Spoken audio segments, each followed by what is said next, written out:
Welcome to Conference Happenings with Debbie. You know, this is the happening place today. We're out at Outdoor School, grade 5 and 6, and we're down at Foothills Camp. Right now, we're right by where they're canoeing, and we're at the trading post. Mr. Michael Willing is in charge of this portion of outdoor school, and he was just showing all the different furs and things, from things that can be found here. Some of them, like the polar bear, wasn't from here, but you know, the kids were feeling the textures and they were learning about the animals that he was giving instruction of. Got moose. Take the moose. You guys can feel how thick and coarse the moose hair is. There's my beaver fur right here. Jeez, couldn't find it. Here, what's this guy? Anybody know what this guy is? It's a squirrel. A flying squirrel. No, just a regular squirrel. That's just a regular red squirrel. Yeah, here's some elk, some wapiti. Okay. Whoa, this is cool. What's this? Anybody guess? This does not live in Alberta. White fox. Polar bear. That's pretty cool, polar bear. So be really careful with that one. I'm here now with Mr. Michael Willing. He is the principal of? Mamaway, Toskada Native School. There you go. And he's done that for quite some time. He's been at that school for quite some time. Yeah, 10 years. So what have you been doing here? Well, we've been going with the kids and we've been teaching them about the fur trade. And because I'm from Mamaway, I have access to a lot of authentic materials to be able to share with the kids. So we've had a variety of furs, we've had fur trade tools, we've had all the different kinds of animals been on display, and all the different products that were available during the fur trade. Yes, I was watching you hand out little pieces for them to feel and to smell, or it's very tactile, isn't it? Yeah, it works a lot better to talk about the fur trade with fur as opposed to a book. Yeah. So did you do any of the trapping or whatever to get some of these furs? I don't personally do trapping, but I do hunt, and okay. And so I participate that way in that economy. I also have just collected furs over the years. Some of them happen to be from roadkill, some of them happen to be from other projects, but we have a good collection going. Well, there's lots of students here. There's canoes that are coming in behind us. What were they doing out on the water? They're just taking a look at, the experience that people would have had a long time ago during the fur trade, moving up along the rivers, going from fort to fort to fort. Obviously, they didn't have, 12 hours of paddling straight. 12 minutes of paddling is probably all they can handle at this point, but they're working at it, and I think they did a really good job. So that's good. There's more coming down the river here. So, did you guys have a good time? Yeah. You did? Did you learn anything? No. What did you learn? Did you see anything in the water? Yeah, I saw two leeches. 2 leeches. Wow. Anybody else see anything while they were out canoeing? A snail? Yeah. Is there any fish? No. We saw like a ton of spiders. A ton of spiders? Are those water spiders? Wow. Thank you so much for letting us be here at the trading post and learning a little bit about what outdoor school is like for grade 5 and 6. Our pleasure, no problem. Thank you.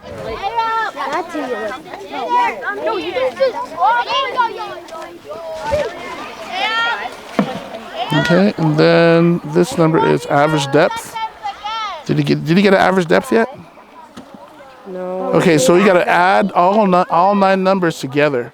Okay. Then divide by 9 and you get an average. Okay. Okay? I have with me now Mr. Colin Ford. Where do you teach? Coralwood Adventist Academy in Edmonton, Alberta. Okay. And how long have you been there?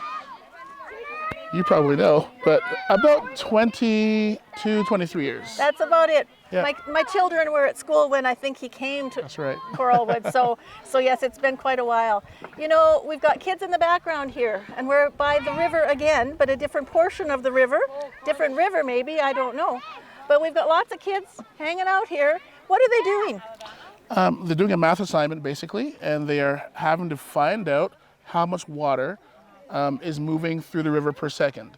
So we're using the measurement of cubic meters. So we teach them about volume, and we learn about depth and average, and we put it all together and we come up with a number using a special formula to figure out how much water is going through the river per second. Boy, I didn't get to do that in grade 5 and 6 when I was going to school. Right. But wow. And kids love to be in the water. Just look at them. I mean, they're coming out now, but there was a bunch of them in the river when I Oh, first they love came. to get wet. They love to get wet. That's Doesn't right. really matter. So this is math. Is there anything else besides math that you can do while you're in the water? I mean, not really. Just play? Just play. But I think one of the key things that we emphasize is working together as a team. And so we allow the kids to work in groups and delegate responsibilities. So if one kid is recording, 2 other kids are measuring, and it just becomes a whole team effort for each group.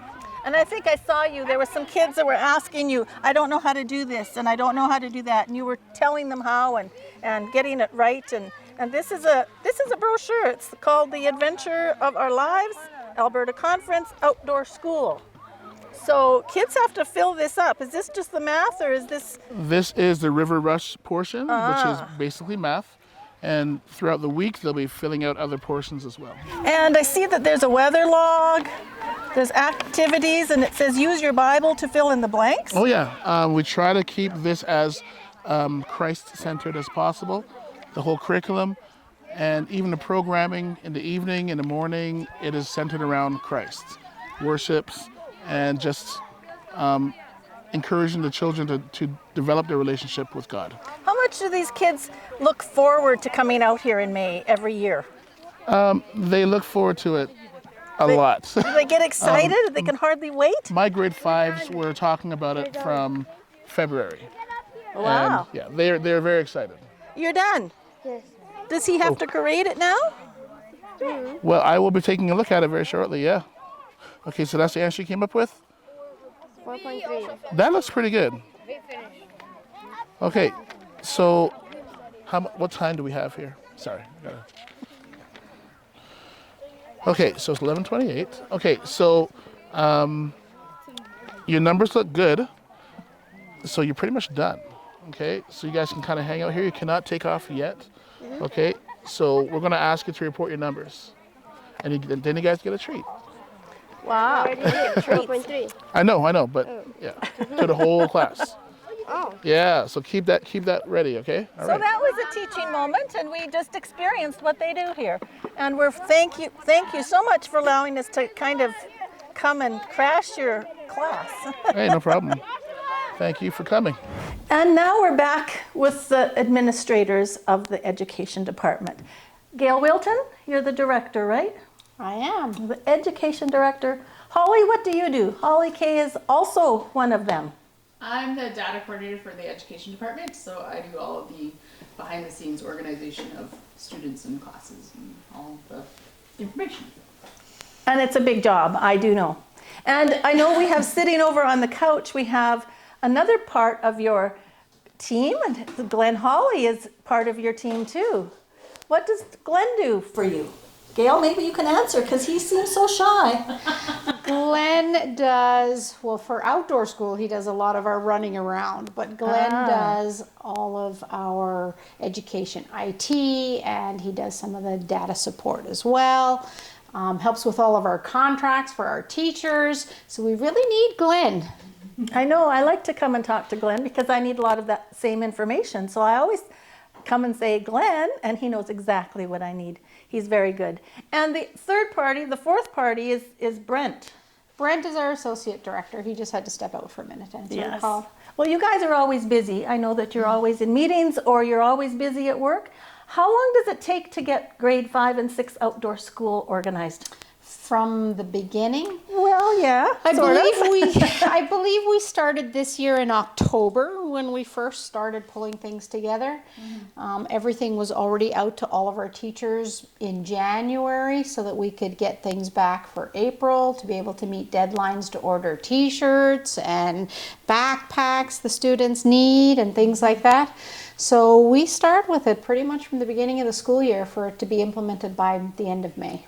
And that's almost the whole school year then. It is pretty much. And it's a highlight for these kids. It I mean, certainly we found is. out that they're having a really good time, either if they're on the canoe, in the water on a canoe, or just in the water. Just in the or water. doing the math assignments in the water. That's right.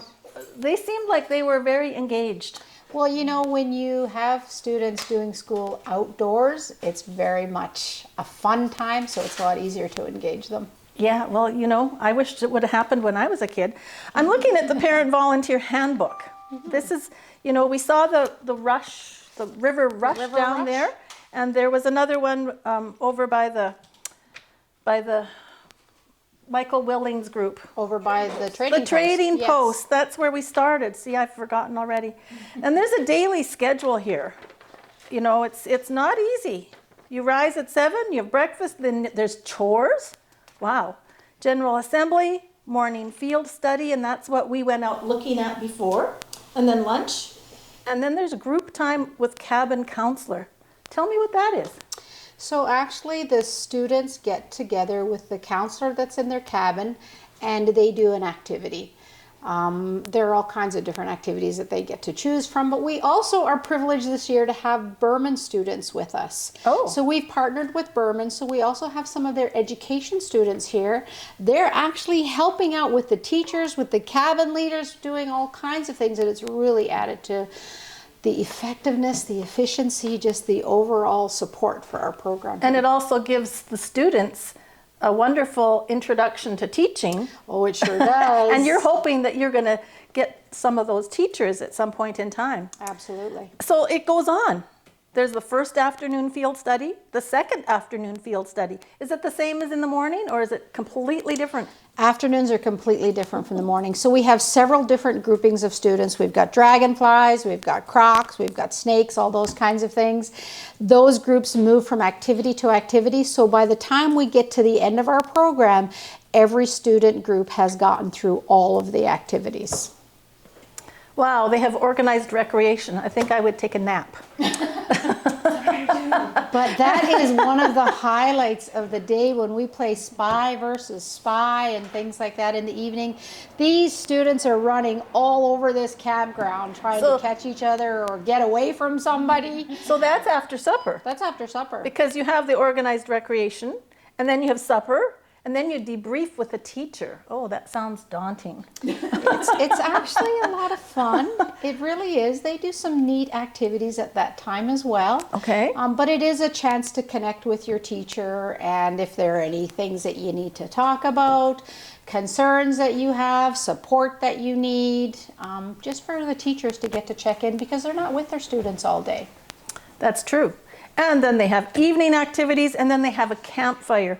And you know, I don't know when they go to bed, but lights out are 15 minutes after the campfire. So maybe closer to 10 o'clock at night. That's a full day. It is a full day, but you know what? By the time they get to bedtime, they're tired. I bet they are. So are the teachers and the helpers. I'm just going to ask you a little bit about the overall numbers of your students this school year, which is almost over, by the way, but how many numbers do you have? Overall, for Yeah, all of the all school, your schools. we are looking. See, that's what it works. Teamwork here. She just handed you the numbers. For the overall conference for all grades, we're looking at about 1,400. Yeah. So it's risen every single year that I've been in the conference. Well, you know, and the thing that we're really discovering is as we come to outdoor school now, this is the largest group of grade 5 and 6 students we've ever had. We're almost getting too big for the facility. We've had to make some accommodations this year that we've never had to do before. We used to be able to fit everybody into the cafeteria to eat together. We can't do that anymore. So thankfully, downstairs in the cafeteria is not carpet anymore, so we're now eating in both places because we just don't have the space anymore. With over 224 some people that we have here on the grounds, That's a lot of 178 students, that's our highest. So I know that grade 5 and 6 do something. Don't grade 7 and 8 do something too? Thank you for asking. You're because welcome. They certainly do. Once you get to grade 5 in our school system, you get to do outdoor education programs. And so we have a 5-6, we have a 7-8 that also happens here at Foothills. We have a grade 9 that happens northwest of Edmonton. The 7-8 and the grade 9, those happen in the fall. 5-6 happens in the spring. And then we also have some high school programs that happen as well. And usually the grade 12 classes from our academies and things, they get to go on a class trip They do. because that's the final. Then they get to But go. they have an outdoor ed program too Oh, at they high do? school level. Yes, Oh, they dear. do. You guys are making me tired, you know. But you know, it's been a really good year, I think, for school. I know you guys have been busy, all of you, and Brent has joined us. I know he's sitting over there on the couch with Glenn. And he didn't want to be in the movie, but here he is because he's part of the group. He certainly is. And you know, sometimes they even make popcorn for the rest of us in the office. So on occasion, we get popcorn. Not often, but you know, on occasion. But thank you for telling us a little bit about outdoor school for grade 5 and 6 and whatever else happens in the conference, because it's busy. It is. We're glad you're able to be here and see what happens even outside of CAT meeting time. This is I a know. busy happening place. It is, it is. So thank you. Lunchtime.